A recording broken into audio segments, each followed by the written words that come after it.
Hello, everybody. Welcome to the Finance Rebel Show. As you know, every Saturday we do our wealthy segments conversation. And today we're blessed to have a celebrity guest in the house, my homie, my dear friend, Miss Courtney Richardson, aka the Ivy Investor. How you doing, Courtney? I'm fine. I don't know how I feel about the celebrity. That's kind of weird. But you know what? My niece did call me a celebrity. I followed her on Instagram. She has 2 pictures up, and she sends a message to my god sister and says, Courtney has a blue check. Courtney is a celebrity. Did you know that she was a celebrity? And I was crying. So I was like, I am not a celebrity. I am just verified. That's all that means, is that I'm a real person talking about real stuff, and I have a blue check. Mm-hmm. That's it. I don't have a blue check. I'm a real person talking about real things in the real world. I don't have a blue check, but you know, I'm not as popular as you, and that's indicated by a lot of things. Your following, you know, your credentials, a lot of stuff. Listen, you're a superstar. You're my homie, so you know, take it as a compliment. Both of them. I'll take it. I'll just take it. I'll take it and run with it. That's fine. All right, everybody. So I brought Courtney in because I needed a heavy hitter, right? Because we have these conversations all the time, not just me, but me and Courtney, and here on the show, about some of the shenanigans and the janky stuff that's out here in the media, mainstream media that's supposedly verified, right? That's supposed to have some kind of journalistic integrity to it, and it doesn't. And then we have a lot of the so-called self-proclaimed, non-educated, non-experienced super gurus on social media that are also putting out stuff. I can't even call it information, but stuff that really doesn't help anybody. It actually hurts people in the long run. So Courtney and I actually had these conversations, right? So on the low, y'all see me talk about it a little bit, but it really drives me crazy because I'm really a person that wants people to be able to win, have the best information possible. And when I see this malarkey, kapooey that's out here, I'm trying not to cuss today, y'all. It really grinds my gears. It's like dragging your nails across a chalkboard in my mind, and it just drives me crazy. And guess who I usually dump all the stuff on? Courtney. But guess what? Courtney is just like me. I do too. So it drives her crazy. It might even drive her a bit more crazy than me. Because matter of fact, I got to give Courtney props on this. I am very much a very technical person. I think she has me beat, y'all. I got to give her props on that. So we could be talking about a 50,000 foot idea, something financial. And, you know, we just having a conversation and she'll object and say, no, Kamari, that's not right. And it could be something minute. It could be something big. But when we're in this world, everything matters. And so she'll step in and she'll correct me. She'll do it on camera. She'll do it in person. She'll do it on the phone. She has no problem checking me. But I say all that to say that she is very passionate about having accurate facts, which in this world of money matters. It's actually everything. So I said, all right, Courtney, well, there was something we were going back and forth about that really pissed us off that day. And we said, you know, we got to start airing out some of these conversations so people can kind of listen into the conversation that we're having. And there's benefit and there's value to that. So maybe they won't make some of these same mistakes. So how you doing today, Courtney? I'm all right. Just, you know, living the dream on a Saturday.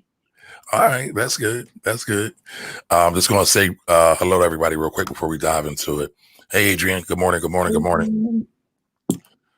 Tiffany. Good morning. It's our friend Don. What's up, I'm telling you, Don is everywhere. But listen, don't sleep on Adrian. Don't sleep on Tiffany either. They all are here for it. Adrian always shouts us out, but yep. Don is like, I think Don has been with us as long as we've been doing the Black Wealth Project. So that's the reason why I'm so excited to see Don. Yes. Adrian definitely. I have not met Tiffany before, but good morning. But yeah, good morning, Adrian. Yeah, Don, you never confirmed for me. And Courtney just brought up the Black Wealth Project. So listen, every Sunday at 7 p.m., we do the Black Wealth Project, going over to the Black Wealth Project on YouTube, going over to the Black Wealth Project on Facebook. And we talk about financial issues that impact the Black community. And so Don definitely has been with us since the start of the Black Wealth Project. But I think Don came through me. I'm not sure. I asked Don that the other day on the Black Wealth Project, but he never confirmed nor denied. So he might not want to bias himself to anybody. Because I saw Don was on like a video chat of mine that was out like 2 years ago. So I don't know. But either way, I appreciate all of you. Thank you for joining in with us. Listen, as we get into this conversation, we're going to follow our normal format. Y'all know I do a market rundown in the very, very beginning. And then we will get into the main guts of the conversation. Courtney's here with me. She's going to jump in. She's always going to share her opinion, and I'm totally cool with that. But I got a question for y'all. What misconceptions or money myths have you seen out in the world? And let's talk about them today. So throw them in the chat. Do me a favor while you're doing this. Remember, this is the Finance Rebel Show. I'm the host, Kamari Ellis. Courtney is my co-host today. Courtney's the IB investor. We're fighting the algorithms, y'all. Y'all know it's a battle against the machine. Skynet is here. So do me a favor. Like, comment, and share this out with anybody who's looking to raise their financial IQ. So just jumping into it real quick. I don't have my black book today, but I do have a quote that I shared this almost 3 years ago. And so I said, being a disciple of groupthink never helps the group. Again, being a disciple of groupthink never helps the group. Be a thinker, y'all. Be avid about going after your information. Get independent information sources. Get different information sources. Don't just read the things that confirm what you believe. Also read the things that go against what you believe, right? Because at the end of the day, the better you are at being objective, the better you'll be at making money. All right. So that's it. Being a disciple of groupthink never helps the group. And so if you really want to help the group, be a thinker and be independent. All right. So market rundown today. So we saw the S&P 500 close at 3,348, up 3.64% year to date. We saw oil close at $37.01. Okay. $37.01. Oil still down, y'all, down 35% for the year. And we saw gold. Gold closed at 1904. So gold bounced back a little bit from that 1800 low we talked about last week. But gold's still up 23% year to date. So there's a lot of stuff going on. We saw some IPOs that came out this week, kind of like out of nowhere. The IPO market is kind of changing, or they're doing some things a little bit different. Y'all know I am not a fan of IPOs for the average, everyday mom and pop retail investor, because typically all the money and all the spoils go to the big banks and the people that got in first, and then they come to you. Now, again, that doesn't mean I'm against the companies. I'm just saying wait. Don't buy it on that day, or usually just watch, unless, maybe you know something I don't know. Maybe you got some insider information that I don't know. And if you got insider information, you might not want to execute on that, because you can get found guilty of that, and it's a hefty, hefty fine. So moving on, right? We're going to talk about misconceptions, flat out lies, people thinking they know something, they don't know it, about money myths in the market or floating around. But y'all tell us, what misconceptions have you seen? What questions about money do you have? So we'll always try to make this interactive. So throw them in the comments and we'll get to them. So Courtney, what's the latest thing that you and I have been grinding our gears about over here in these social media streets? Oh, okay. So I definitely feel like we've been going back and forth about the hire your kids in your business. I think that's connected to that whole idea is also the get an LLC for your kid. That one. So they're kind of like together. And it's like, first of all, the LLC is not the savior of everything. I mean, I feel like everybody's like, what do you mean? That's the answer. They're like, you know what? Put it in the LLC. You like what? Or start an LLC because you're going to get tax benefits. Right. And I'm like, do you not know about that? They're like, before you're ready to start a business, start an LLC. And I'm like, have you heard of the hobby loss rule?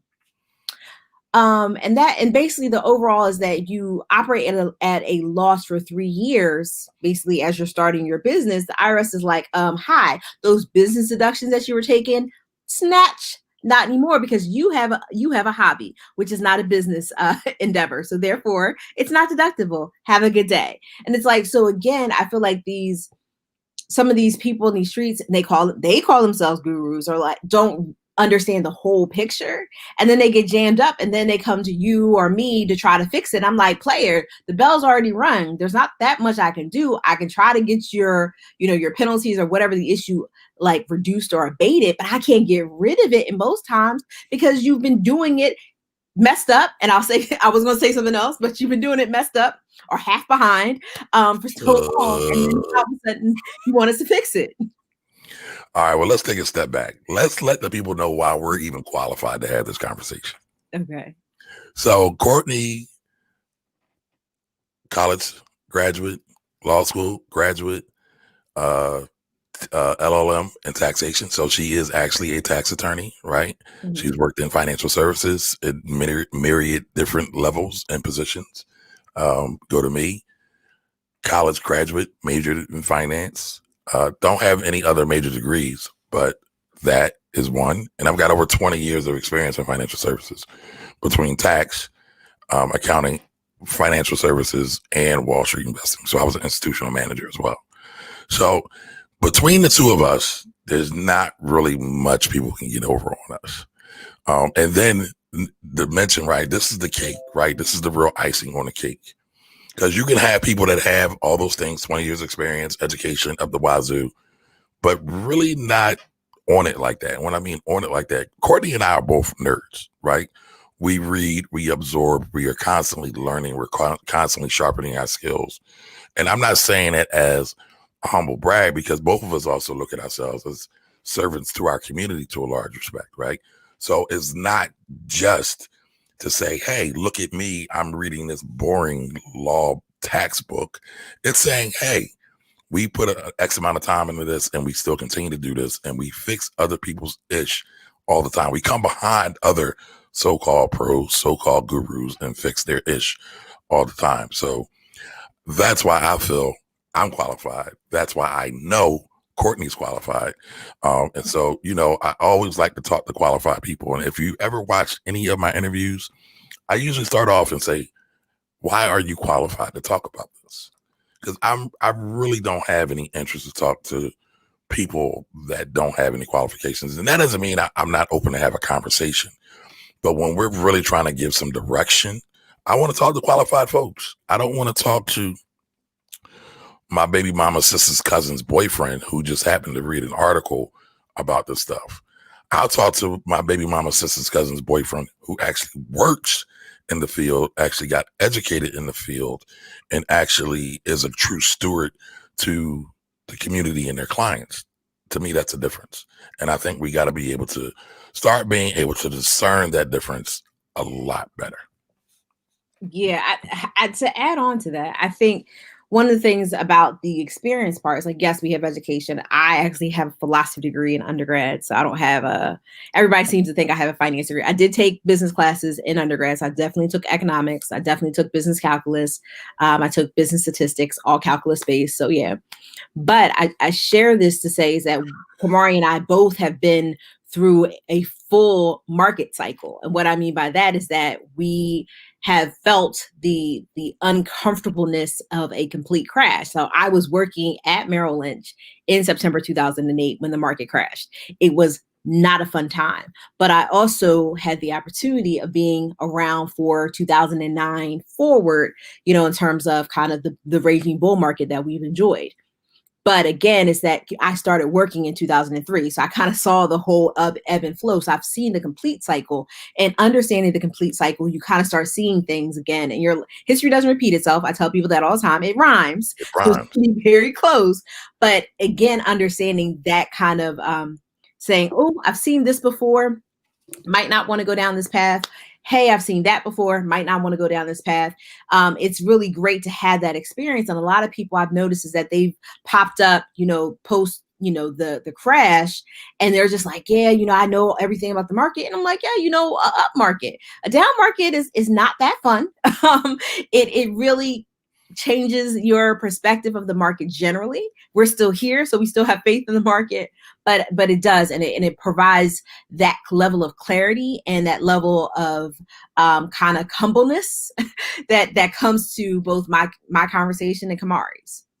Absolutely, yeah. I've been through several market cycles. And when we say market cycles, we're not just talking about the stock market, right? Because within these market cycles, you will see different characteristics. For example, in that 07 crash, 08 crash, 09 crash, right?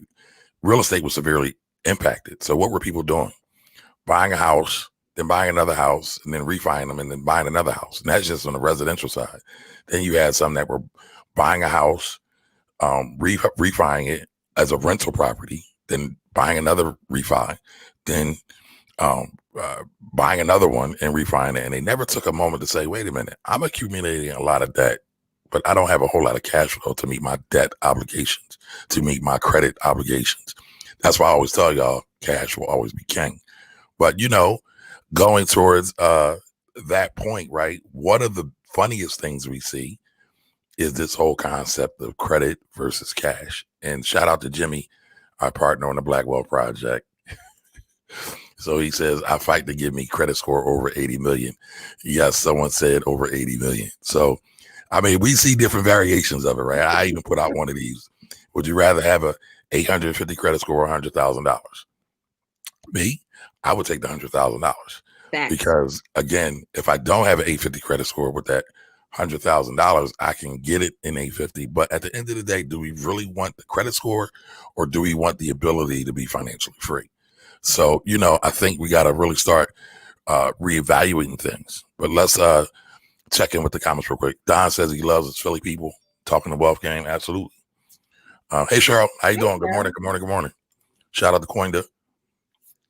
See? Yeah. So Don said he think he saw my work first. Yeah, I think that's true too. But listen, Don, you part of the family now.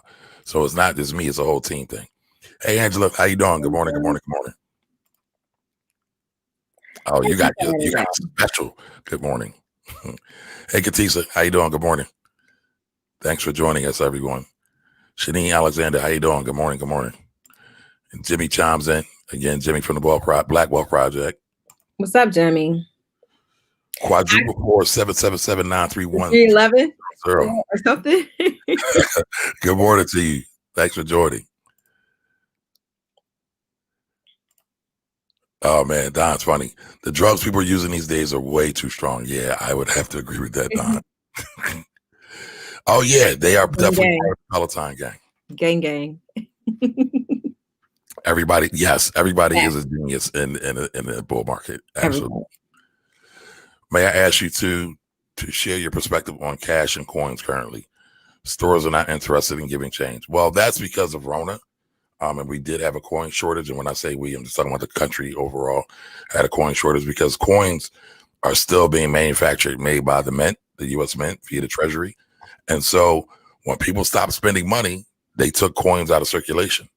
And when the Mint wasn't making money because, they, again, were experiencing Rona and didn't have anyone there, the plants to make the coins, they got taken out of circulation. Now that's coming back, but I did a show 2 weeks ago and I said, did COVID kill cash? And so we're really being accelerated into a cashless society. We're kind of already there now, but it's really being accelerated now with COVID. Courtney, you got anything on that?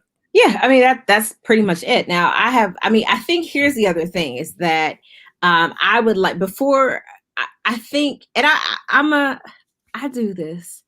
I have a couple of jars of loose change, sitting around. And I would like to see, like, they're saying, oh, we have a shortage. I'm like, oh, you got a shortage? Solid. Pay me more money for my coins and I'll give them to you.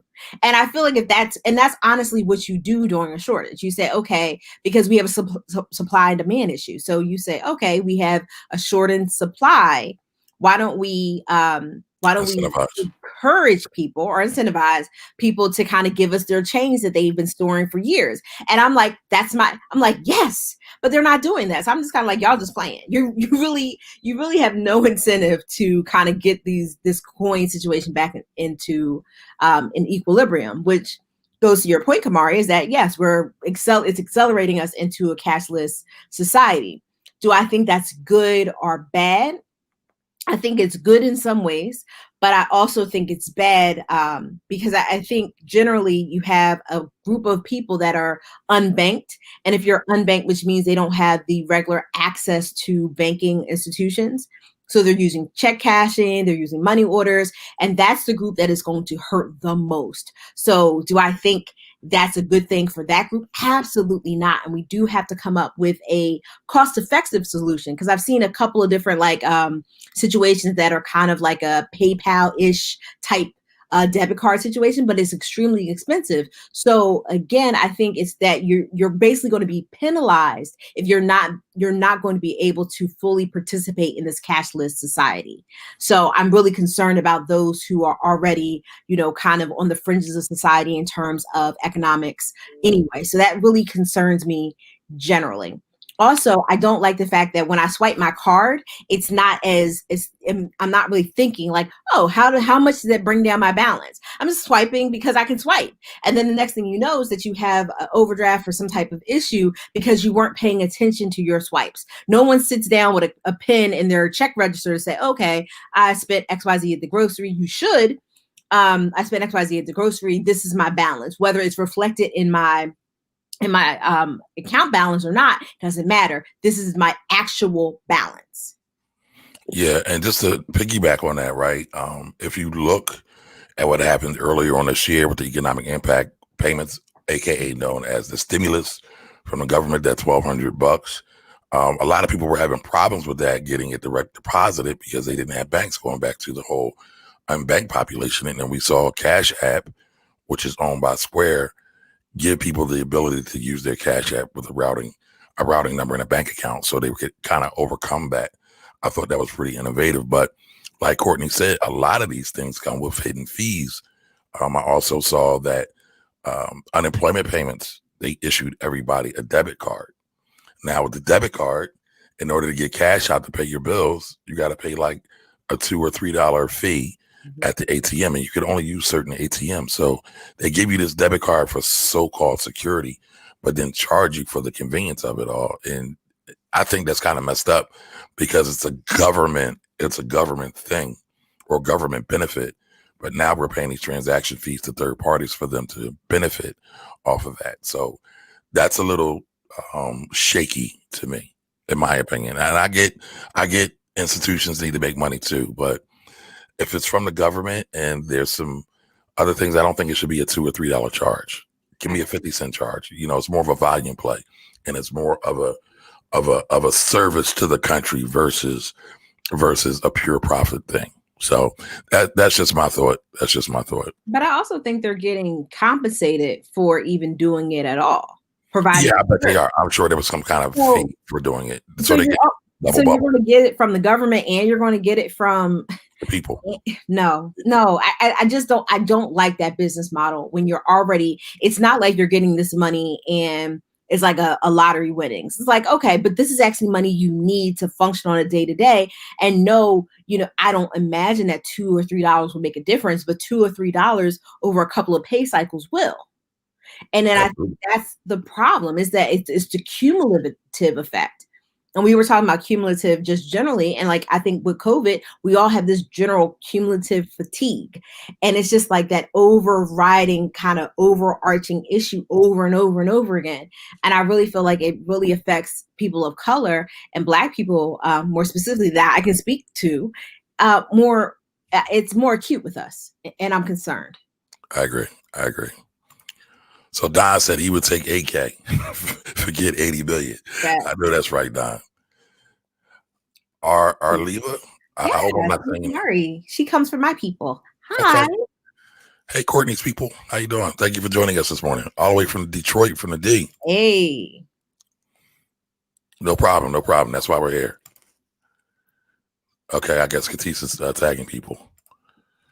Miss Edith, how you doing? You get your package yet? I know it's in the mail, so you should get it shortly. 5-Star Tax Solutions. That's our homegirl, Ladina. How you doing, Ladina? Ladina's from Detroit too. Yeah. So Detroit is representing today. I see y'all. Where is everybody watching from or listening from? Throw that in the chat. Let us know where you're at. I I think we should continue on that credit conversation because I think it really, I mean, yes, it grinds my gears, definitely grinds my gears.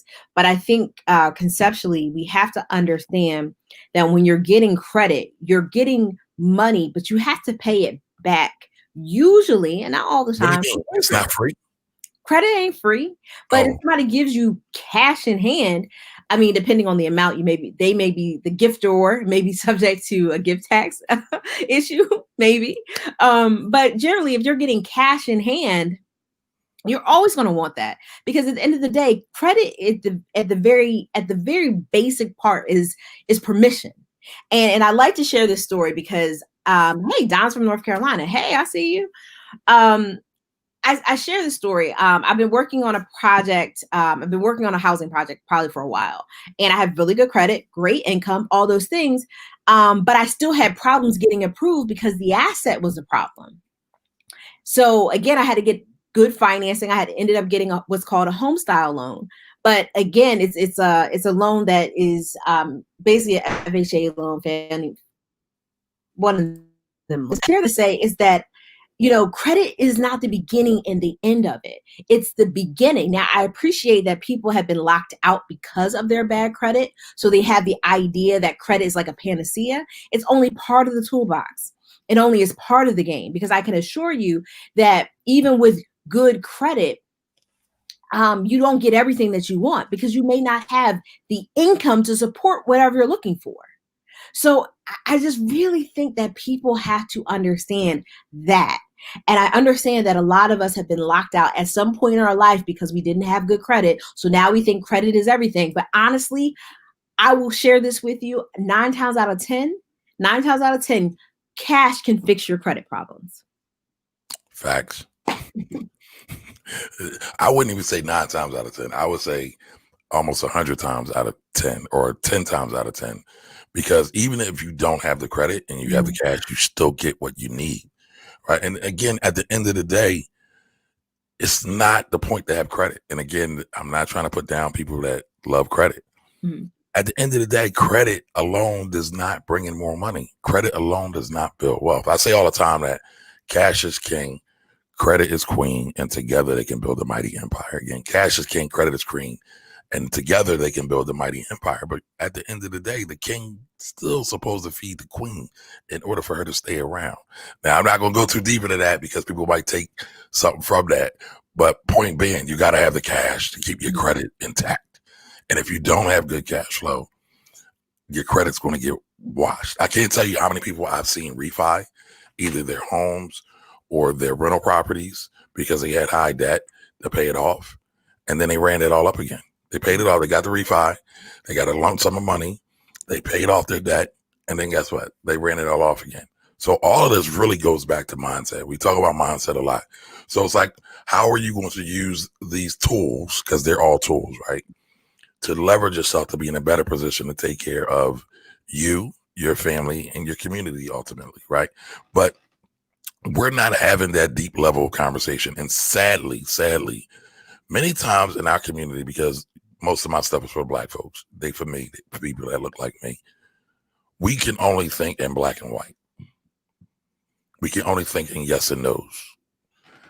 Oftentimes in between that yes and no, there's a lot of complexity. There's a lot of nuance. There's a lot of other things to think about to say, hey, this might not be the best thing for you.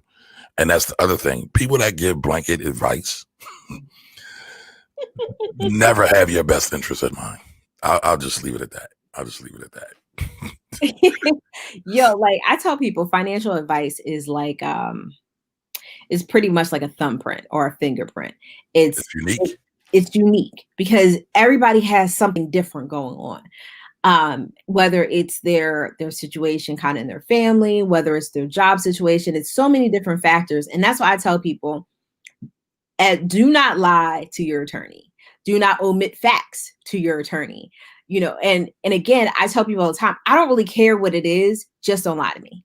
And I say that because people like want to make themselves look good, or they're like, oh, I don't think that's important. I didn't ask you. tell me everything. And I'll, they say, just the facts, man, just the facts. Just give me all the facts. And once we get the facts, then I can tell you which one matters and which one doesn't. But I can't do that unless I have all the facts. Because again, you may tell me one fact in isolation. I'm like, oh, that fact isn't important. But if I find out another set of facts, I'm like, well, that fact that in isolation wasn't important actually is super important. But again, I don't know that because I don't have the whole story. So, Right. have you guys ever had a friend who just messes stuff up? So I'm gonna let Kamari kind of cover that for a second. Well, I wanted to back up before I even get to that. In financial planning, we have a saying that trash in is trash out. So when you don't give all the facts, it's trash, right? When you give that trash, the only thing you can produce from that trash is more trash. That's why the facts are so important. That's why the truth is so important. And it's not just for lawyers, and Courtney's bias, right? She thinks lawyers are the king of the castle, which oftentimes they are. They are, right? But don't lie to your accountant. Don't lie to your financial planner. I'm going to leave the banker out of this right now. That's a little different. Shouldn't lie to them, though, right? By the way, I do want to bring up this little fun fact. After 07, 08 with mortgages, because mortgages were so rampantly out of control, anytime you get a mortgage and you don't make your first payment, it becomes an immediate FBI investigation. So don't willy-nilly go into getting a mortgage either, right? Because we know a lot of times mortgage people will kind of skew things for their own benefit, because guess what? Mortgage people get paid on commission as well. Mm-hmm. So you gotta, and again, not to shade mortgage people, but you do gotta understand these relationships.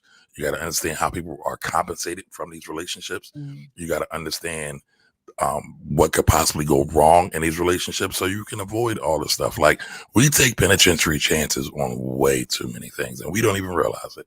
But I want to say what's up to Mark, my man out in Wichita. Mark, I was supposed to come out there at the end of the month. I'm not going to make it. Rona is still rampant out here. As we see, the head Cheeto in charge got a case of it, and now he's in the hospital. I'm pretty sure he's going to spin it and say that it wasn't that bad. It wasn't that bad. So I'll be interested to see what happens with that. Hey, out there, an ATL by way of NOLA. Hey. I love my NOLA folks. Y'all got some of the best accents in the world. Personal finance is personal. Absolutely. Right. So it's one of my favorite scenes from a movie is like Jerry Maguire. And he says, it's a very personal and very intimate thing. Show me the money, right? But he said personal and intimate, and that's true. That's so true. And oftentimes we miss that. So what other money misconceptions or money questions do you all have? Let's dive into that LLC one while everybody's chiming in. Okay. So everybody, it really grinds my gears, right? Because people are running around saying that everybody that's going into business should start an LLC. I even had this debate with lawyers. And I get it, because again, when I say you got to understand a person's perspective, lawyers are the ultimate risk managers, right? They're looking at the law. They're looking to see what you're exposed to. They're looking to see what kind of liability, not just from a money perspective, but also from a legal perspective. So they're naturally inclined to do that. And so a lawyer may say, get an LLC, but sometimes people are not ready for that. And that's no shade to lawyers. I'm just talking about the complexity of things. Some people aren't ready for that. I've seen people, matter of fact, here's a story. Homegirl of mine, matter of fact, she's actually a client. We had a conversation about her starting a business. She said, I was going to start an LLC. I said, don't start an LLC. I said, just do it as a sole proprietorship. Everybody can start a business as a sole proprietorship. You can just use your social security number or you can get an EIN, which is an employee identification number. She went against my advice. She didn't do it. She lives in a state that will charge you an annual fee, whether you make one dime or $1 million, and you have to pay this recurring fee. They call it the annual registration in some states, right? So in her state, the fee was $300. And she was like, I got to pay $300 to stay in the business? Yeah. And guess what? You got to pay it no matter what, because the LLC is really about the state, not so much about the federal government. But here's the kicker, right? It's higher in other states. If you start that same business in California, it's $800. Crazy. Right. And then It's $800. I get this one confused, and I didn't look it up. In either New York or Massachusetts is also $800 as well. It's either 800 or 500 for one of those. And there are other states that might charge you $50 and things like that. But here's the thing: if you're not ready to pay that out, you shouldn't start it. But that's a whole other level of complexity that I knew about my client, was able to advise, even though they didn't listen. They still went ahead and did it because there's so much stuff going on. And then they shared this video of this guy saying everybody should take this time out while we're in COVID to work on their wealth, and they should first start an LLC. And so I called them and I said, no. And so I got her together on that, and I got her together, and I told her I'm gonna do a course, and she said, great, I'll help you promote it. So at some point, I'm either going to do a course on LLCs or like business startup, and so people will see like what you actually can do. But oftentimes a lawyer may say from the legality standpoint to do that, but they're not thinking about the tax aspect and or how the state government they operate in and how that comes to bear. So go ahead, Courtney. Listen, I get it. So here's the thing. I do think that most people starting a business should have an LLC. However, there's like a huge like a paper with an asterisk. I would, and I think I have one somewhere. I should have one around. Like I could just put it across the screen like asterisk. A couple of things. The first thing is that for liability purposes, we want people to be protected. However, you can also protect yourself with insurance. And I think sometimes in some cases, that's probably a better solution and when I mean insurance, by being a sole proprietor and having insurance to cover your liability. You can do that. So let me jump in real quick. Most attorneys won't tell y'all that, folks. From whether it's real estate, whether it's a business, most attorneys that I've run into won't tell you that. Only the good ones typically tell you that, because they can't sell you anything, right? They can't. No, listen, I'm here for real talk. Like everybody is selling something, and that's not bad because business starts with a sale. All right. But you have to recognize when the sale is not in your best interest, right? So most lawyers will say, yeah, form this LLC. I'm going to charge you $700 and go on your merry way. Courtney just said, sometimes you can use insurance, because you have to be able to look at your overall situation and say, they might only have $10,000 in actual assets. What are they really protecting? And again, that's no shade on anybody, right? But you got to do what's right for you in that situation. But I'm sorry to cut you off, Courtney. You just got me excited when you said that. Oh yeah, but the thing is that it's today you may have 10,000, but in a couple of years you may have $1 million, and now we have like a real issue. So again, but I think that's the reason why you have to kind of engage your professionals, and they have to be along with you for the process to say, oh, hey, guess what? We've now reached over the threshold that now we have to change what we're doing.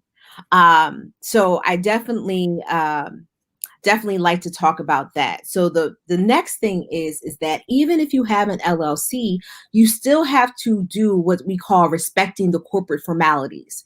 So you cannot use your business account to pay for groceries. Now, unless you're a chef. If you're a chef and you're paying for groceries for your business, to do business things, to make food for your customers, great. But this is not your personal check plus account. And a lot of times, now I'm not an accountant. I don't do that side of the world, but I know from my accountant friends, because we all kind of like, if you imagine that the tax people hang out together and have drinks, we do. So I share that to say, that's a conversation that we have a lot, is that people have been what we say commingling funds. So basically using their business expenses, business accounts for their personal expenses. And guess what happens if you're taken to court? They're like, hey, this business doesn't have any money, but you know who does? So-and-so who's running the business. And the court's like, oh, well, no. Those are two separate entities. And then the attorney, if they're good, will say, hey, Your Honor, we have reason to believe that they've been commingling funds. And if they do an investigation, they do discovery, they find out that, yes, you have been commingling funds. And guess what? Discovery, they pull everything. We want bank statements. We want all of this information. And they pull the bank statements and they see Foot Locker. They see, ShopRite. They see Kroger or whatever. they see, Lamborghini, I don't know.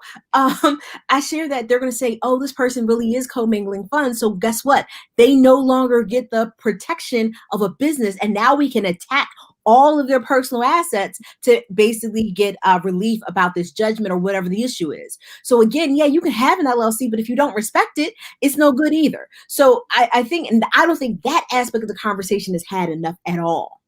Yeah, so what Courtney's talking about is piercing the corporate veil. That's the fancy legal term. I was trying to stay away from the term. I was just trying to get coming for your stuff. I know. I mean, I think it's important to talk about both, though. Talk about it so people can that's what they're talking about. Because we do have to elevate our vocabulary, our money vocabulary, our wealth vocabulary, the whole nine. If we're really serious about accumulating, managing, protecting, and then transferring our wealth. You got to know it, and you got to start being very, very aggressive with that education. I will say this too, right? So Courtney talked about the commingling of funds. You might get a little leeway in your first couple of years, a little bit, but what you'll need is great bookkeeping, and that's something a lot of people really shy upon. So if you're a sole proprietor and you're just starting out, and let's say you have your first year in business and you are running everything through one singular bank account, and you formed an LLC, or maybe, again, you're a sole proprietor. You want to keep good records. You want to know what went in and what went out. That will help with your overall defense. And actually, it'll help with your overall business management too, because sometimes we pay way too much for things. Sometimes people don't pay for us for our services. And if we don't have a way of tracking that and recognizing that, it can be really hurtful. Now, Courtney, I have a question. Mm-hmm. If Kamari Ellis has an LLC, mm-hmm. and let's say Kamari Ellis is a caterer, and Kamari Ellis has Kamari Ellis Barbecue, mm-hmm. LLC. Mm-hmm. And Kamari Ellis is driving his catering truck to drop off his custom-made salmon and ribs, beef ribs, y'all. And I get into an accident, and the accident is my fault. Mm-hmm. Who is liable? Is Kamari Ellis Barbecue LLC liable, potentially? Is Kamari Ellis, the person, liable? Who's liable there? It depends. On? It depends on, so it depends how the whole transaction was insured. So are you driving the truck with your personal insurance, or is the truck actually insured through your business? Is it a business? Is the car or the truck leased in your name, or is it leased in business, or is owned in the business? It's kind of like all of those factual pieces of information. I told you, don't lie to your attorney. All of those factual pieces of information. I think, but generally, if they're on their way to a business thing, then generally it should be under the business. But again, it really depends. Were they commingling funds? What was going on about all of this transaction for them to say, yes, it's only the business liability, or it's actually a personal liability? I don't know. I mean, were they driving, and then sometimes the question is, it depends on the insurance company. Even if it is insured under the business, the insurance company may say, well, were they driving recklessly? Were they driving, were they doing 60 miles were they doing something that was over and beyond what they should have been doing given the scope? Because insurance companies don't like to pay. So there's a lot of different things at play for me to give you a full answer of who's going to be reliable. I don't know. But let me ask you this question. Is there a strong possibility that Kamari Ellis, the person, could be liable in that situation? There's a possibility. There is. Strong possibility, right? I don't know. I don't know if I would say it. It depends on listen, I'm just being honest. I don't know. It depends. Okay. No, I mean, that's a standard attorney answer. It's a possibility. Yeah. It is a possibility. If Kamari Ellis was drinking, that's another thing to add to the pot. So it just really depends. It depends. And I asked that question because I've kind of been through that. Not me personally, with some of my clients, mm-hmm. And they were found personally at fault. Because people, again, will tell you that LLCs shield you from everything. And they were at fault because they were driving and not their employee. And so, and they were working. But again, and I think I want to say it was personal coverage, and they didn't have any riders or outside policies to cover that either. It's been a while, so I would have to go back and pull it up. But some of the stuff that I mentioned, exactly what you said. I said who's covering the company, who's covering, who owns it, who's the insurance coverage under, who owns the car, who owns the vehicle. All of that matters. Yep. But again, to your point, when you're first starting up, some of those lines do get blurred. But as an attorney, for those purposes, we try to separate that as soon as possible. Hence the, hey, you should get an LLC. Yep. So, I threw that out there that, when people just are blindly saying, hey, get an LLC, and they don't know your personal, your fingerprint, what your suit size is, what your waist size is, what your bust size is, the fitting and the measurements for it might not fit you. It might be ill fitted for you. So just keep that in mind. So anybody else have any other questions about money things or misconceptions? Don had a good one. Where's Don's at? It's 1211 on his. Your home is not an asset started from a scammer. So all right. So we're going to split a little hairs right now, right? So yes, it's an asset. Mm-hmm. But what the scammer is, and I'm not going to say the scammer's name because I don't rock with that scammer anymore. I've talked publicly about this person who sold a lot of books. Huh? What am I missing? I was like, I'm missing something. Okay. I talked about it on the Black Wealth Project. Okay. All right. Yeah, because the person that they are talking about, that Don is talking about, is very popular. And they wrote some tweets speaking very poorly about George Floyd and other folks. But we'll come back to that. Listen, I'm gonna tell y'all now, right? I ain't here for the racist, y'all. People say a lot of times, eat the chicken and spit out the bones. My mother has taught me that as well. But I really have no tolerance for racists right now. I have no tolerance for anybody near the proximity of racism or white supremacy. I think it's really bad that Black people allow it. I mean, you got some of these quote unquote gurus saying, oh, I want to use the N-word. That's another white real estate so-called super guru that said that. I'm not saying any names because I'm not really trying to go down that route, but it did hit my brain just now because I feel like we give these people way too much play. Mm-hmm. There's way better Black quote unquote, I don't want to say guru because I actually hate that term. But there's Black folks out there doing their thing that deserve the Black community support because they're doing a great job. I'll just leave it at that. I'll leave it at that. So I really want to talk because I actually have a real live problem with this because your home so you have assets, you have liabilities, and you have investments. And I think that's where things get messed up because we don't have a basic understanding, to your point about understanding language. We don't have a basic understanding about what those things are. A liability is a debt. An asset is a positive, I don't know, positive. It's a positive thing. I don't know. It's positive. It has equity, for lack of a better word. And then you also have a liability. So you have investments that can be liabilities. I mean, I know a couple of people who have purchased houses, especially around when the bubble was going on, like 2007, purchased these investment properties and they were overvalued. So next thing they knew in their particular loan, they were underwater. So now this investment that you had that you thought you were going to, make it rich, whatever, you're now underwater. So that investment has become a liability. So that's something that's an idea. That's an issue. Then you also have a house. So if you own a house, whatever equity. So if I have a house, we'll say worth $200,000, I have a mortgage of $100,000. We have a couple things going on. So I have an asset that is worth $200. I have a liability of a mortgage of $100,000, and I have this. I guess my equity is now $100,000. So we have a couple different things going on.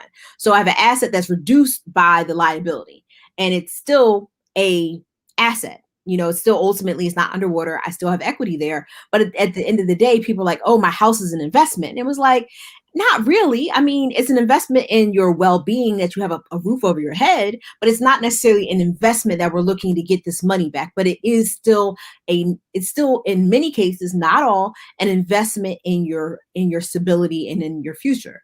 Like my parents purchased a house in the 80s. They were able to give it to me. So again, that's kind of helps with the generational wealth, but it wasn't purchased as an investment. It was always a home, but it became an investment later on when they decided to move out of the house. So it just really depends. And these things are fluid. They're not necessarily stagnant, but the way people try to make it seem is that, oh, it's always going to be what it is. Like I purchased this investment property and ended up being a liability and I ended up selling it at a loss. That happens. So, I mean, I'm trying, I want to give a little backstory on that. So all those terms technically are accounting terms. Investments are assets, right? So when you're looking at your balance sheet, and not to nerd out too much on y'all, but listen, these are terms y'all should know anyway. Basically, a balance sheet is a position of where you are at if you have negative net worth or positive net worth. And so you have assets and you have liabilities. And I won't go too deep on it because I don't want to put any of y'all to sleep.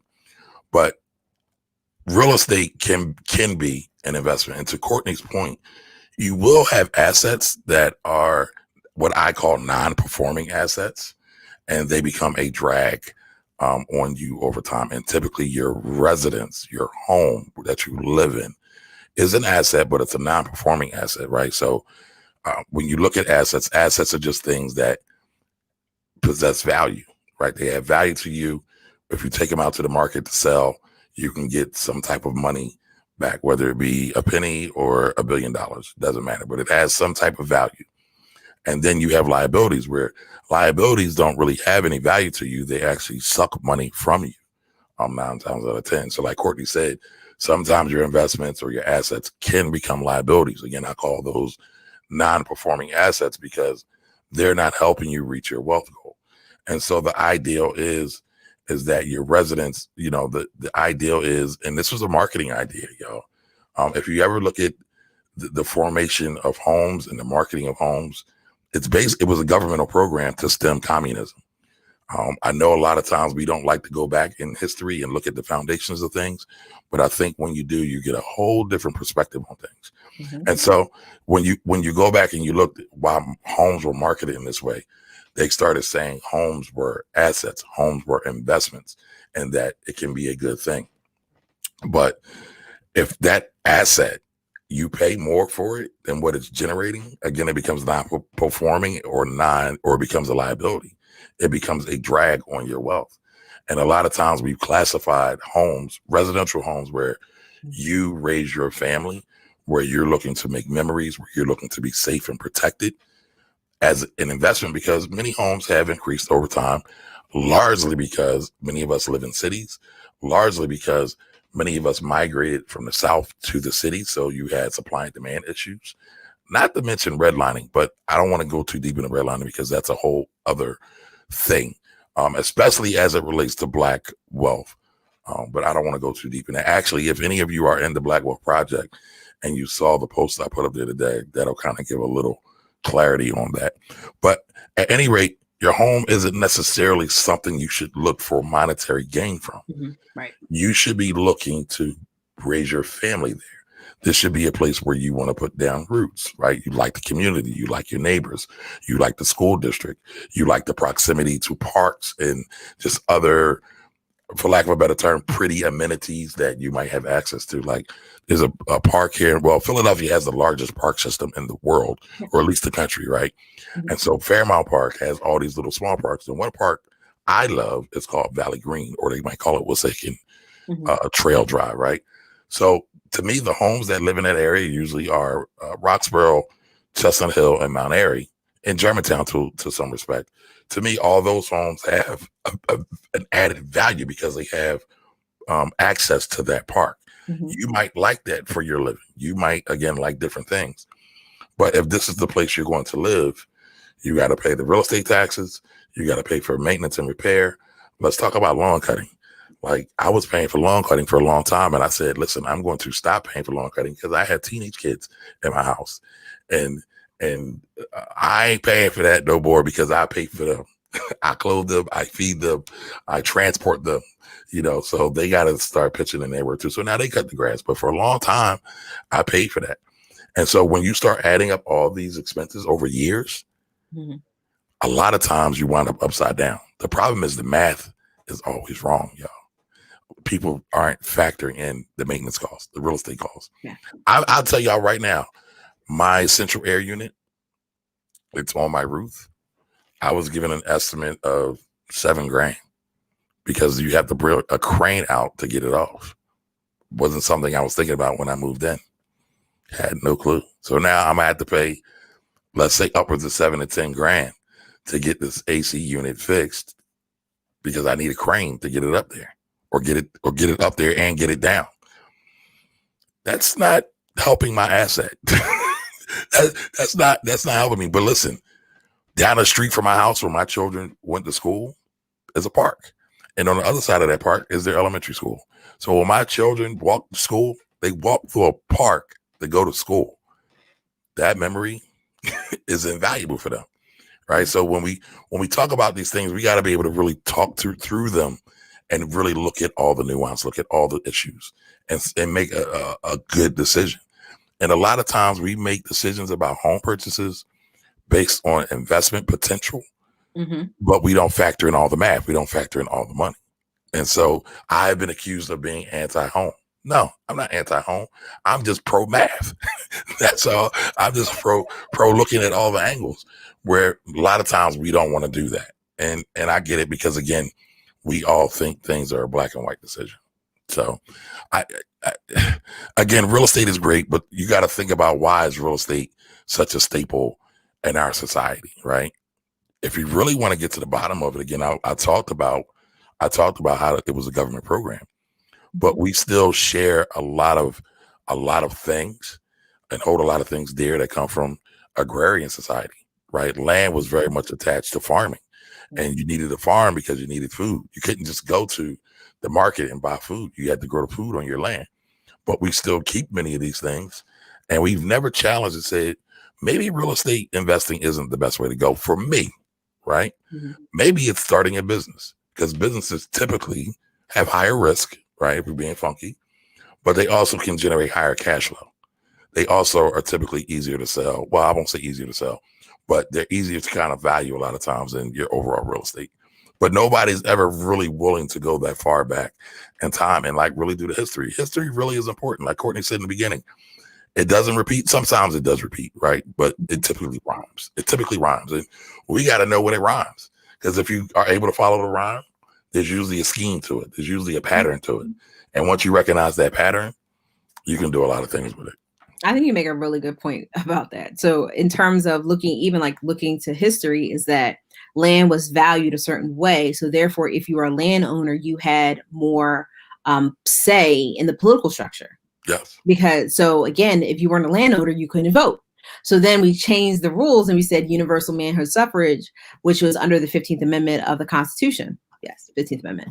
But that being said, is that was in the 1800s. That was part of the Civil War amendments, which I believe were passed, I think somewhere 1880, 1889, something, somewhere in the late 1800s. So again, that shows you how relatively recent this whole idea of being a landowner and actually having more rights is. So again, and then you also have the wonderful tax code, where real estate is the most favored asset in the tax code.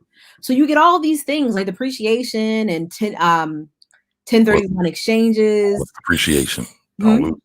What's depreciation? Tell them what depreciation is. Depreciation is it's a magical, mystical thing. So I want to start there. I think that's a really important thing to start there, is that basically it's the reduction of an asset over time based on wear and tear. And you're probably going, okay, what does that even mean? Is that, so basically I can take off a percentage of the value of my property.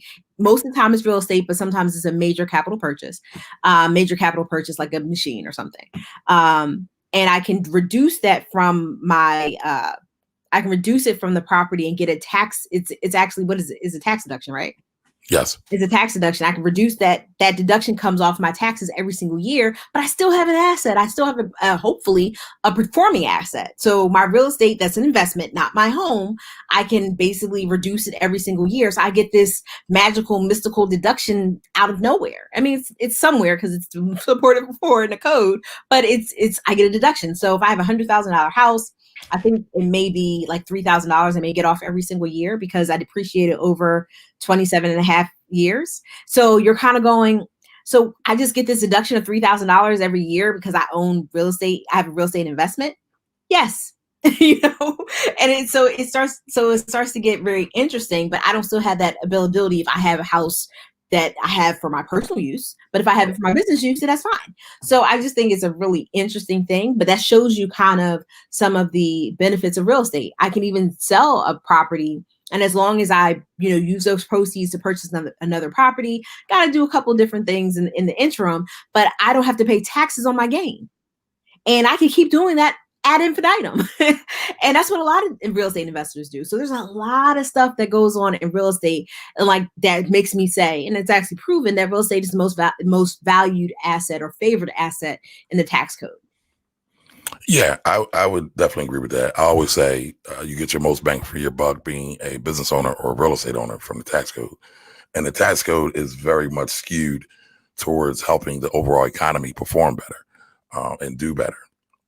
And so they like real estate because it helps to employ people with jobs. It helps to give people a place to live or a place to do business. Again, business and living are major, major things in the society here. Oh, we got a guest here. Miss Niall Carter, how are you? She is, I call her the bookkeeping queen, y'all. She is the QuickBooks queen as well. So at some point, we're going to do something together to talk about all that. Hey, Niall. Yeah. We have some really good comments in here. Yeah, I see Alethea was asking, will my course talk about foreign LLCs? No, probably not, because most people aren't doing business with a foreign LLC, and it also creates a whole lot of complexity as it relates to taxes. So I'll probably stick to the basics, Alethea, and then maybe later on I'll bring through some experts and do a follow-up on that. So, Kamar, a lot of people, but to the point in general is a lot of people are told, oh, you should set up a LLC in Nevada, or you should set up an LLC in Delaware. Or Wyoming. Or wherever. I mean, and then, but you're doing business in New Jersey, you're doing business in Maryland, or you're doing business in the state that you live in. And you end up, and that's what a foreign LLC is. So you have a domestic LLC, which is actually doing business in the place where you live, and then you have basically being a foreign LLC doing business where you're not registered. So if I have a Nevada LLC and I live in Pennsylvania, I'm considered to have a foreign LLC. And a lot of people do that, and it ends up creating a mess. They're trying to hold on, just hold that point, because you went on a good run there, and you are correct. But I've talked to Alethea before. Mm-hmm. She's literally talking about outside the country. Yeah, and there is code that says foreign. Like, you just got to understand the context of it. So sometimes Courtney is 1000% right. The states will call doing business outside of the state a foreign entity or outside. And so every time, like if you establish an LLC in Delaware, wherever you are doing business at, you still have to register there as well. Mm-hmm. Guess what? And if you're registered in Delaware and you're registered in Pennsylvania, who do you have to do tax returns for? Right. So it just brings up more complexity. But and Alethea's point, she's talking about literally overseas. And so the IRS has specific and very complicated tax code with dealing with that. And that would be too much for a beginner course. I'm talking about a beginner course. That's the way I feel about anything overseas. I'm like, oh no. Right. But yeah, own separate code. A lot of it's not even administered by the IRS. It's administered by the Department of Treasury. Mm-hmm. And by the way, the IRS is a group under the Department of Treasury. So it just gets a little hairy, or not a little. It gets a lot hairy. Yeah.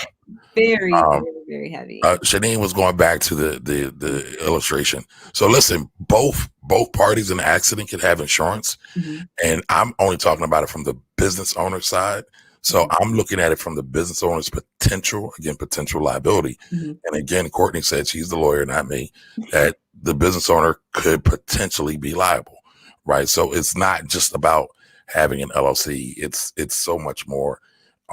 It's about documenting things. It's about having the proper coverage, because guess what? She talked about insurance supplementing the LLC or being in place instead of the LLC, but there's also times when you have an LLC and you still need insurance. Mm-hmm. So it's not a one size fits all kind of thing. Definitely. And please remember, insurance companies they are not in business to pay. And they will try to find any excuse not to pay. They have a whole gang of attorneys to figure out how and why they're not going to pay, or if they have to pay, as little as they possibly can. So just keep that in mind. So insurance doesn't kind of cover everything. And I share this to say, like, I'll share this personal story, is that my fiance was driving my car and got into a rear end accident. Completely not his fault. But the biggest thing was, and people were like, oh my gosh, are you upset? And I was like, no, he's covered under the policy. But guess what? They still try to fight, because they said that basically because he wasn't living in my household, then he wasn't entitled to all this other stuff, basically, concerning his injuries. So again, and I just share that to give you that background to say insurance, they will try to not pay for whatever. So that they went digging, they said, oh no, they don't live in the same household. But he was covered. So, in terms of the property damage, we're Gucci. But on the other side, any bodily harm he may have, they're still fighting over it. And that happened in December. So I share that to say, we think insurance is a panacea and it just covers you for everything. It's very helpful and you have to have it. But there are ways to try to get out of it. Right. But I want to put a period on the doing business in multiple states. Mm-hmm. Typically for your smaller businesses, it's not needed. It's usually for your bigger businesses that are doing bigger transactions, and they do it because of, and Courtney can help me out with this, they do it because of the laws of the particular state tend to be more favorable for their business. So for example, when you look at Delaware is like the capital for all banks and credit cards and damn near everything financial. You'll see some other states like Wyoming and Nevada are being very, very helpful or favorable, I think is probably the better term, to businesses that work in the state, because they want to start attracting more businesses, because all states and cities are now in competition to get business to their territories because they want that tax income. But, again, like I was saying, that if you do that, you have to pay taxes in both states, or at least file tax returns. Let me back up. You at least have to file tax returns in both states. And guess what that means? You got to pay somebody like me more money to prepare your tax returns to file them in other states. Now, I'll take it, but is it the best thing for you? A lot of times it's not. And I've seen that quite often. So let's go to some more of these questions. So what's up, Financial Anatomy? Thanks for joining us today. Dogmatic advice will always have holes in it. True indeed. Fact. Things will always be to some degree circumstantial. Absolutely. Thank you for joining us. Mark Daniel says value has to be looked at from a present and future value. Yes, You are correct. So one of the major things in finance, in money in general, is called the time value of money. So basically $1 today is more than $1 tomorrow. And there are formulas to figure out, well, if this is a good investment for the future value of a thing, and if it's a good investment to get into now. That's a 201 level course. we gotta do some of the basics first. But, the basic thing is, it's like, all right, $1 today is more important than $1 tomorrow, or more valuable than $1 tomorrow. However, at what rate of interest or what rate of return would I have to get to give you my dollar? Whether that's for a stock investment, whether that's for a loan, whether it's to be investing into a business, right? So that's one of the best ways to start thinking about it. So if you're like, all right, so I'm going to get a 50% return. So I put $1 in, I potentially get $1.50 back over the next, let's say 3 to 5 years. That potentially could be a good rate of return. That's more money than I would get in the bank. That's more money. That's a bigger rate of increase that I would get for getting a raise on my job. However, they're in a very, very speculative space. So then you got to start factoring the risk that goes along with it. Like I said, that's a whole 201 level type class. Finance Anatomy, excuse me, I don't know why I want to say Academy, but I'll put the link to the Black Wealth Project. The Black Wealth Project basically is a consortium of Black financial people. Courtney and myself are two of the partners in the group. It's a project to really start talking about Black wealth issues, Black money issues from a more intelligent level. So we've committed to doing that every week. We have some other developments coming. When I originally came up with the idea, I wanted it to be like a gathering of super friends, of Black financial super friends. If super friends is too old of an analogy, I'm showing my age. Think about the Avengers, right? It's like the Black financial Avengers team, where we're a think tank and we think about things that relate to the Black community as a result of various money decisions, money choices that will impact wealth. I don't know. I probably should share some of my other writings. Like I've written some things that have gotten some rave reviews about killing or destroying the black wealth gap, because that's an issue. Your average white family's net worth is about $144,000. Our average is about $11,000 as it relates to wealth. There's all other kind of studies that have different values on it, and it really bothers me from two reasons, because a lot of it is systemic and it's from the system. But at the same time, we can't expect the system to change for our benefit. So what are we going to do in order to position ourselves to increase our wealth so we can start having a better quality of life for our children and our children's children and our children's children's children? So that's the link right there. I put it in there. Okay. Niall's a queen, QuickBooks queen, accounting queen, EA queen. She's now studying for the CPA as well. Awesome. Love real estate. Passive income is always the goal. So I did an interview the other day on WURD 900 AM. Shout out to WURD. It's actually where I started my radio career. I'll be honest now. I think the idea of passive income is definitely inflated, and many of us are not really looking at it in a real objective way, because real estate is never really truly passive. It's highly automated, right? Even if you have a property manager, you still have to do some type of work, unless, again, you are a Sam Zell, who's probably the biggest real estate investor in this country right now. And he still has work to do. So I don't know if it truly fits under the passive income rule, but a lot of people kind of throw it in there. Courtney, you wanted to add to that? Well, I think one plug for the Black Wealth Project tomorrow. That is we're talking about do we support stocks or real estate? Right. And I'm not going to give away my answer as of yet, but I will say, because I know both sides of it. I will say that real estate does require a lot of effort and a lot of energy. The benefits on the other side can be potentially great, but the responsibility is there. And I was reading a couple of weeks ago a story, and I haven't finished the whole story. It's on Twitter. It was a young lady who actually had, I think, 150 doors that were conveyed to her as a result, are basically bequeathed to her, given to her as a result of her grandfather's passing, and she ended up losing about over half the portfolio, because part of the things is that real estate actually takes that much energy. You have to pay for it. You have a cost, you have real estate taxes. If you don't pay for it, what's going to happen? They're going to come and take the property. So I think, and it's not very passive. You have to make sure that, your real estate's in good order, because if you don't, we're talking about insurance, you have an insurance issue on your hands. So I think we all love it for some reason, but I think you can find reasons to hate it for the same reason, hate it or love it. But I think, if we're talking about, to Kamari's point about passive income, we have to be very mindful about what does passive really mean. Outside income, multiple streams of income, yes, but passive, maybe not really.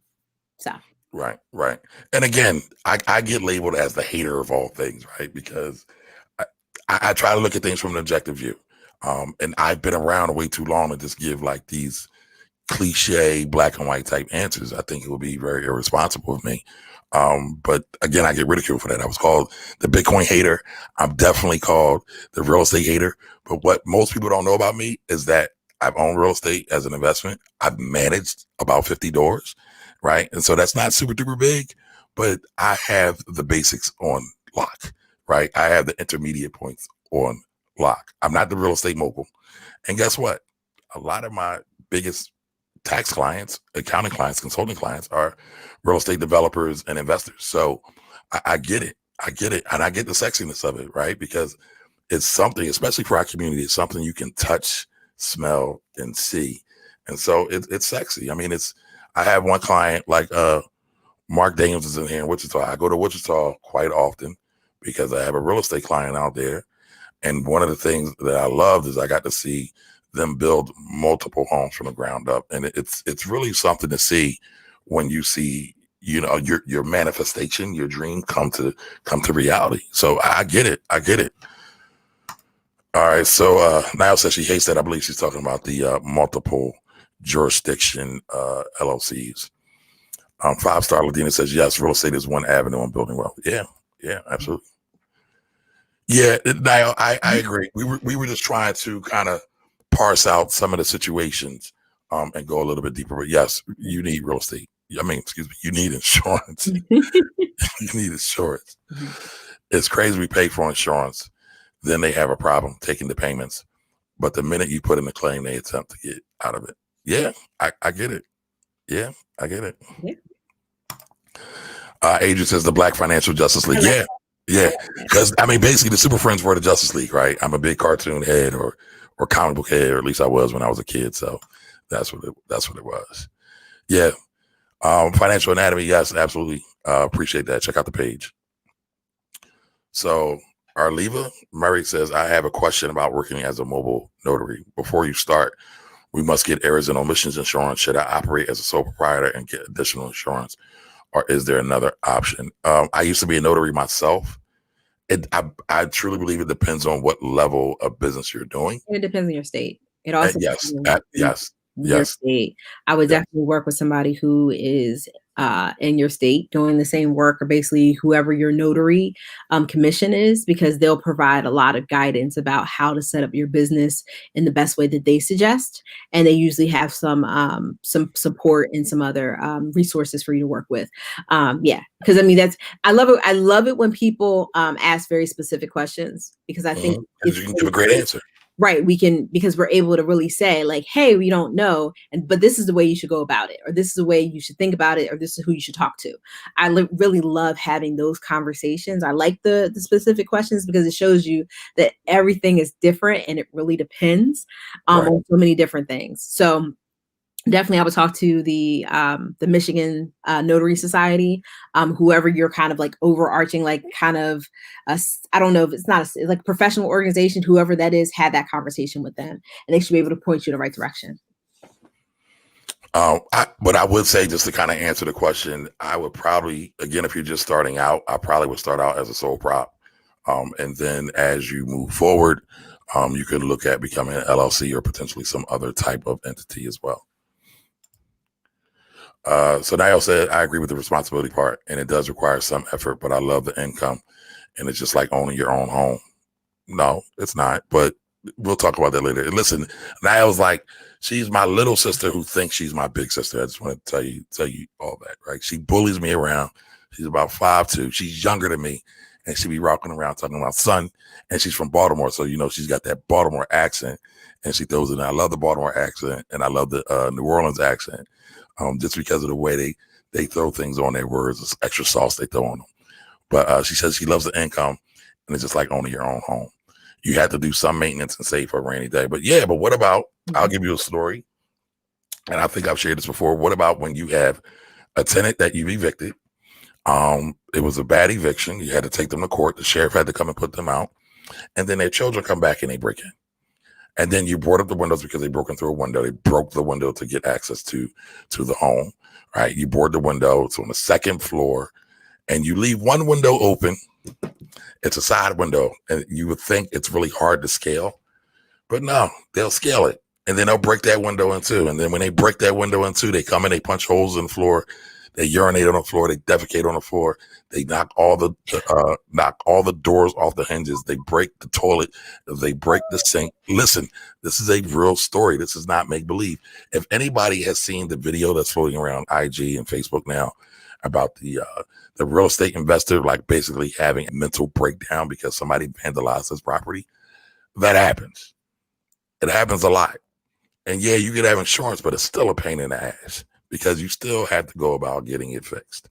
You still have to potentially go through putting through real estate claims. You still have to go through evaluating contractors, because most real estate people have problems with contractors, and evaluating contractors. And then let's say you get a bad contractor and they do the work and it's shoddy.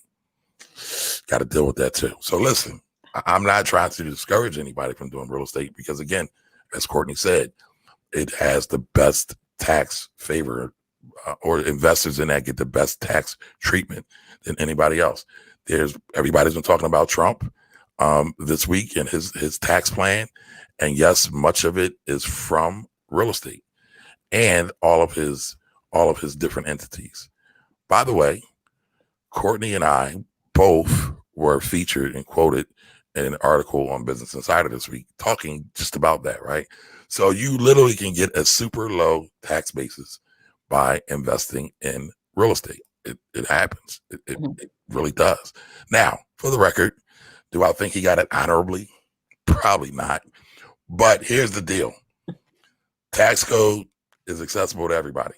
You just have to position yourself to use it. And again, because, I've had some arguments about this, and some people was a little spicy and upset with me because I said, hey, these are things that are available to everybody. Courtney brought up the term depreciation. That's one of the biggest tax deductions that real estate investors get. And again, depreciation is basically taking a tax deduction over the life of an asset you brought. And in the case like Courtney brought up again, residential, because there's different classifications for things and it's all different kind of nuance. A residential piece of property that you want to rent out, you get to depreciate over 27 and a half years. It changes if you pick another form of depreciation, but I'm not going to go into that now. However, that spans over different years, over a life, the asset of the property. So if you keep doing that over and over again, and you have some properties that are vacant, and then you do some maybe creative accounting, it's real easy to get to a zero tax basis. But again, I'm not going to go too deep into that. I just wanted to say that it can be very favorable. Right. Very favorable. Mark Daniel says, Kamar, as Bernard knows your client. Usually I don't talk about my clients publicly. That's something my daddy taught me a long time ago. But yes, Bernard is a friend and he lives in Wichita. And I go to Wichita. And when I go to Wichita, I stay with Bernard. My dad always said, listen, you can't tell black folks, you can't let black folks know who your clients are. Because one, they feel it's an invasion of privacy. I can talk about Bernard because we're good friends and he talks about me publicly. If he didn't talk about me publicly, I would have just skipped the question altogether. So Miss Murray says she is in Michigan. So yeah, I would definitely follow what Courtney says. Check out, because each one of the states has usually a notary association, and there are some national notary associations. And Miss Murray, question: you're a mobile notary, but are you also a signing notary? Because signing notaries actually can make some money doing these closings. And I don't see a lot of people taking advantage of that. No, thank you. Thank you. Appreciate you. Yeah.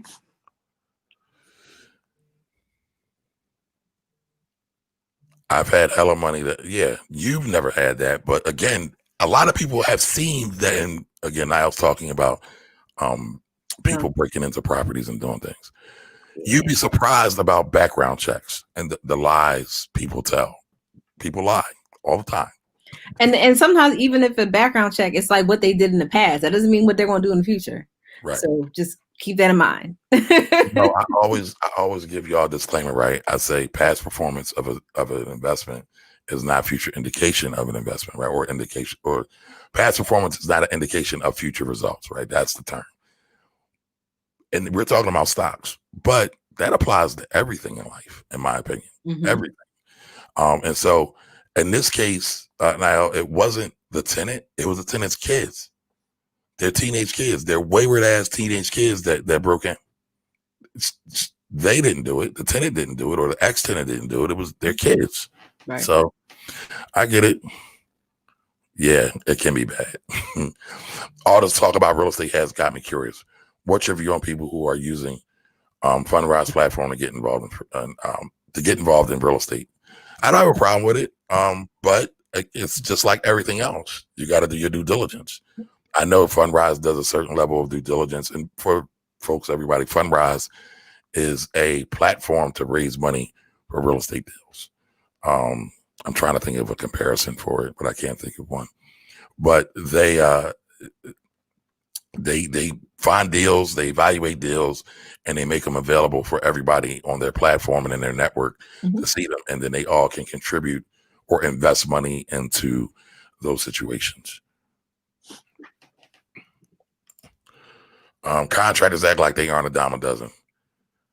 You know what? No, I don't believe that. I don't believe contractors are a dime a dozen. I get your point now. Good contractors are a dime a dozen. Most of them are, but when you find a good contractor, I'm going to tell you now. And matter of fact, I'll say this. So Mark Daniels brought up Bernard Knows. Bernard Knows originally was a contractor, and then Bernard flipped it into doing home development. But Bernard, when I was a real estate manager, I used Bernard for a lot of my stuff. And again, I'll share another story because I was doing real estate management with my father, who started it. My dad always had a problem with Bernard's fees. I told my dad I never have a problem with Bernard because Bernard always backs his work and he doesn't disappear from job sites. So sometimes you have to pay for value. Yep. And I ain't gonna go into me and my dad's relationship and our approaches to things because we see things totally differently, and that's cool. He's old school, I'm new school. A lot of times they don't see eye to eye, but I think you have to look at the value the contractor is giving, and not to say you got to pay $1 million to everybody, but you want to get people that are reliable. You don't want to just get crackheads that come down the street and say, "I'll fix that for you for $1," and then it's messed up the next day. David Foster, another avid fan and supporter, does these things. He's a real estate investor and a real estate agent here in Philadelphia. And he always puts up these memes that say, "Oh, you found your contractor on YouTube or Facebook."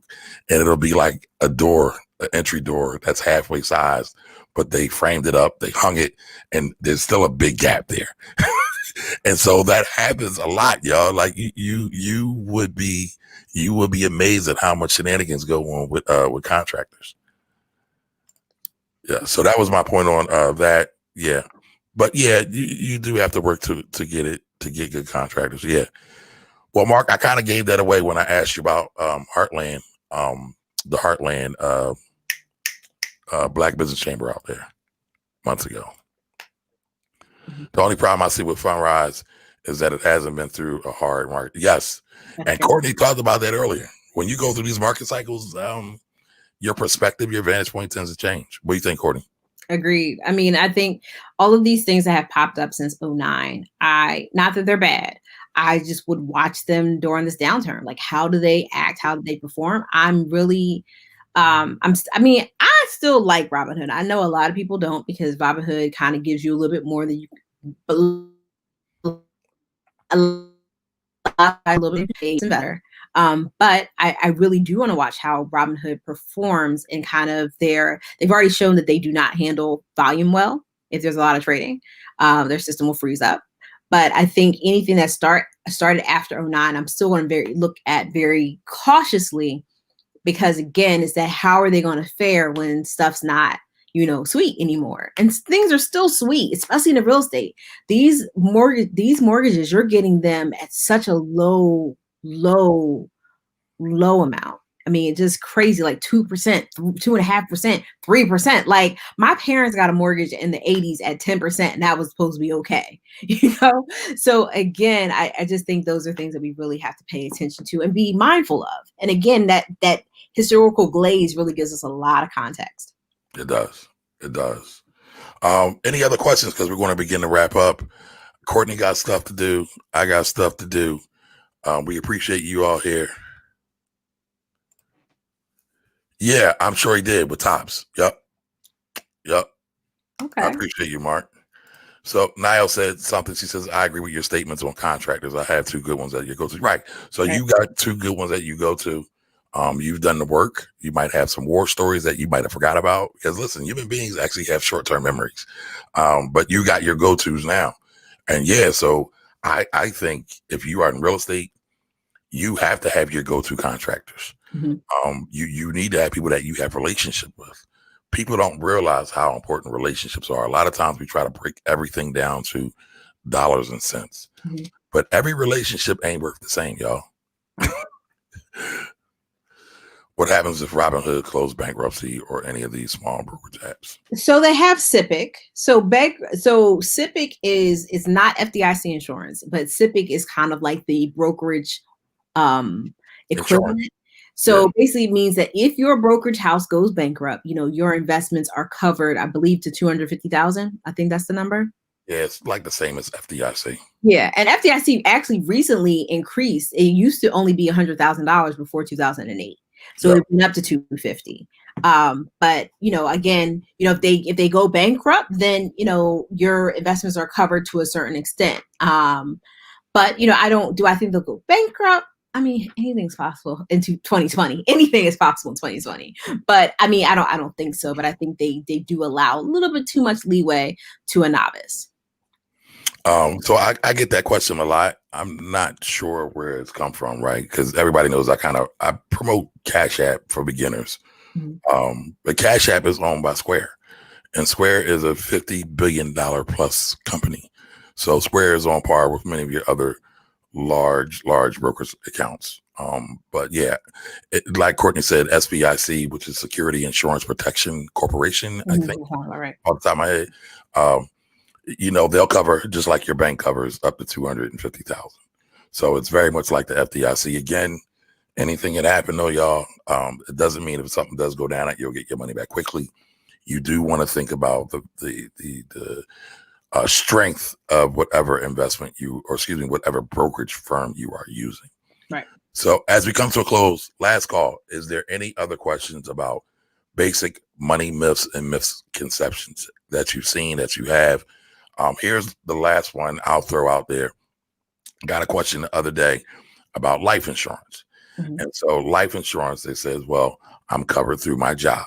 And if many of you know that when I talk about life insurance, I say everybody should buy as much life insurance for their job as possible. However, you also should have your own individual policy that you own. This person asked me this question, and they thought that their policies at their workplaces stay in place when they leave their job. They can, but you have to do an extra step, and you have to do what's called port it out. If you don't, you lose it. Correct. Right. And sometimes it's a good thing to port it out. Sometimes it's not. Usually the underwriting, because listen, life insurance coverage is not automatic. They will test your blood, depending on your coverage levels, right? They will test your blood and your urine to see if you're a druggie, to see what nicotine, other precarious things you may take part in. No judgment here. I'm just giving you the facts. All right. So it depends again. But if you leave a job and you didn't port it over, you don't get that coverage. So be very intentional. Go ahead, Courtney. 30 days. You only have 30 days to do it in most places. Now, every state is different because state insurance is run through your state, but you do have usually about 30 days to do it. I've actually done it in 2 different states. I've done it in West Virginia. I've done it in Pennsylvania. And I more specifically have done it for my mother, who was 60 plus when she retired and didn't have anything. And in Pennsylvania, they require that it's actually whole life insurance. So it's a lot more expensive. But again, she actually has coverage. And later on, and this is a public information, we learned that she had cancer. So she may or may not have been able to be covered. She didn't, as far as we know, she didn't have cancer when we got it. But, she later came up with cancer. So now she's not insurable for the most part, because insurance is basically trying to make sure that they're not going to die on their watch. And if not, they basically got extracted as much value as they could to basically pay for whatever they're paying out on your behalf. So, so that is something that a lot of people should think about.